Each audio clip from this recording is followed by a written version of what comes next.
Supreme কোর্টের নির্দেশে রাজ্যে স্পেশাল এডুকেটর নিয়োগ, সেই স্পেশাল এডুকেটর নিয়োগে এইবারে আপার প্রাইমারির কিছু নিয়ম নীতি নিয়ে আপনাদের সামনে তুলে ধরছি। অর্থাৎ যারা স্পেশাল বিএড আরসিআই থেকে করেছেন, আরও আরসিআই থেকে আরও যে ডিগ্রি আছে বিএড সংক্রান্ত, সেটা যারা করেছেন তারাই কেবল এই পরীক্ষায় বসতে পারবেন। এছাড়াও যারা সর্বশিক্ষা অভিযান থেকে শুরু করে লাইব্রেরির বিভিন্ন সরকারি লাইব্রেরির বিভিন্ন দপ্তর, আরও নানা রকমের প্রায় 20টা আরও যে দপ্তর আছে, সেখানে যারা পার্ট টাইমার করছেন বা ফুল টাইমার করছেন বা আংশিক সময়ের কাজ করছেন, তাদের বয়স যদি 55 বছর হয় তাহলে তাদের ওই ডিগ্রি যদি রয়ে যায় তাহলে তারা কিন্তু এখানে আবার পরীক্ষায় বসতে পারে। অর্থাৎ এনসিটি নিয়ম অনুযায়ী যে বা এনসিটির গাইডলাইন অনুযায়ী যে আরসিআই থেকে 1 বছরের বিএড থাকতেই হবে। যারা বিএড করেছেন তাদের যদি আবার এই আরসিআই থেকে 1 বছরের স্পেশাল এডুকেশন থাকে ফর বিএড, তাহলে তারা এই পরীক্ষায় বসতে পারে।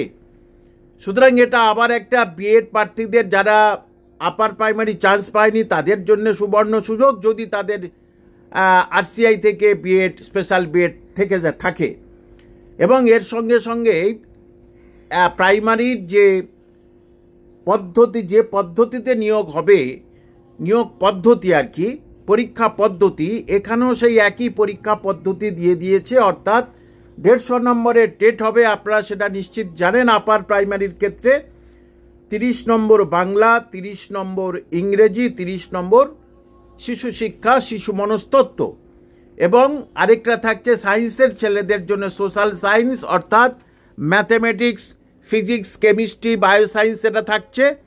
আর যারা আর্টসের ছেলে সোশ্যাল স্টাডিজ, তাদের ক্ষেত্রে ইতিহাস, ভূগোল, সংবিধান, অর্থনীতি ইত্যাদির উপরে 60 নম্বরের পরীক্ষা থাকবে।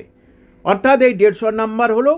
এবং এখানে আগে যেমন ছিল আপার প্রাইমারির ক্ষেত্রে নিয়ম যে 150 = 20, সেইটা চলে গেছে প্রাইমারির মতো 150 = 80, এবং 10 নম্বরের ইন্টারভিউ আর 10 নম্বরের মানে ডেমনস্ট্রেশন। এই যে 10 আর 10 20, এটা যেমন মারাত্মক একটা রেজাল্টের উপরে এফেক্ট ফেলবে, ঠিক তেমনি এখানে টেটের উপরে কিন্তু স্পেশাল এফেক্ট ফেলবে। অর্থাৎ টেটে যারা অনেক বেশি নাম্বার পাবে তারা কিন্তু, আগে টেট = এখানে 20 ছিল, 150 = 20, এখন সেটা 80 হয়ে গেছে। সুতরাং এখানে নাম্বারের ব্যাপক পার্থক্য আপনারা দেখতে পাবেন। আর এই আপার প্রাইমারির ক্ষেত্রে দেখা যাচ্ছে যে আগে ছিল 100 জন নিয়োগ, যদি 100টা শূন্য পদে ডাকা হতো 140 জনকে, এখন সেটাকে করা হচ্ছে 100 জন শূন্য পদে ডাকা হবে 120 জনকে, সেটা কমিয়ে দেওয়া হয়েছে।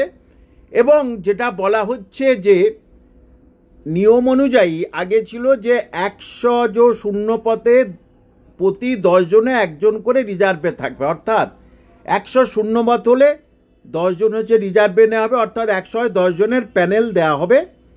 আর এবারে কিন্তু আর বেশি পরিমাণে ডাকছে না, ডাকবে কিন্তু মাত্র 120 জনকে মাত্র ডাকা হবে, যেটা 140 জনকে ডাকা হতো। সেটাও ইন্টারভিউ যারা দেবেন তাদের ক্ষেত্রে সুখবর। সুতরাং যারা স্পেশাল এডুকেশন আছেন তারা কিন্তু বাড়িতে প্রস্তুতি শুরু করে দিন।